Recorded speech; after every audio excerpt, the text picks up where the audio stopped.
दोस्तों, ये है गुजरात की शान सूरत, जिसे डायमंड सिटी, सिल्क सिटी एवं ब्रिज सिटी के नाम से भी जाना जाता है। ये भारत के गुजरात राज्य में स्थित एक बड़ा ही प्रमुख नगर है, जो किसी जमाने में सूर्यपुर के नाम से जाना जाता था। वहीं वर्तमान समय में ये गुजरात की आर्थिक राजधानी भी कहलाता है। ये पूरा शहर तकरीबन 461 किलोमीटर के विशाल क्षेत्र पर अपनी बाहें फैलाए हुए है, जो इसे क्षेत्रफल के लिहाज से भारत का 8वां और आबादी के लिहाज से भारत का 9वां सबसे बड़ा शहर बनाता है। वहीं यदि हम शहरी विकास मंत्रालय की माने तो सूरत भारत का तीसरा सबसे साफ सुथरा शहर भी है, जो यहाँ बहने वाली ताप्ती नदी के किनारे बसा है। सूरत अपने कपड़े और हीरो के कारोबार के लिए विश्व विख्यात है, इसलिए इस शहर को सिल्क सिटी और डायमंड सिटी कहा जाता है। एक अनुमान के अनुसार दुनिया के लगभग 90% हीरो का कटिंग और पॉलिशिंग यहीं पर होती है। साल 2011 की जनगणना के अनुसार सूरत की आबादी लगभग 40 लाख के करीब है, जो इसे गुजरात राज्य का दूसरा सबसे बड़ा आबादी वाला शहर बनाता है। वहीं सूरत को कम लड़कियों वाला शहर भी कहा जाता है, जिसका मेन कारण है यहाँ की सेक्स रेशियो। सूरत के सेक्स रेशियो में प्रति 1000 पुरुषों पर सिर्फ 765 औरतें पाई जाती हैं, जो कि काफी चिंताजनक है।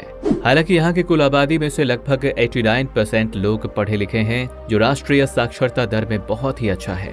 वहीं यहाँ के रहन सहन की बात करें तो यहाँ के लोग काफी खुशमिजाजी और मिलनसार होते हैं, जो रहने के लिहाज से इसे देश के कुछ बेहतरीन शहरों में शुमार करता है। और आइए अब जरा यहाँ की इकॉनमी और इंफ्रास्ट्रक्चर पर नजर डालें तो इकोनॉमी टाइम के एक स्टडी के अनुसार सूरत हर साल 11.5% की ग्रोथ रेट से आगे बढ़ रहा है, जो 2035 तक जीडीपी के लिहाज से चाइनीज शहरों को कड़ी टक्कर दे सकता है।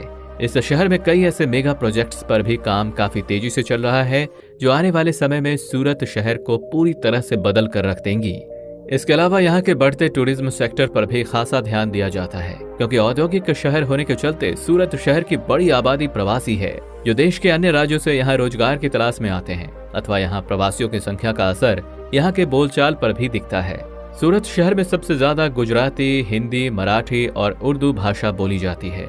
सूरत का इतिहास, जी हाँ, ऐसा कहा जाता है कि करीब 1516 ईस्वी में एक हिंदू ब्राह्मण गोपी ने इस शहर को बसाया था।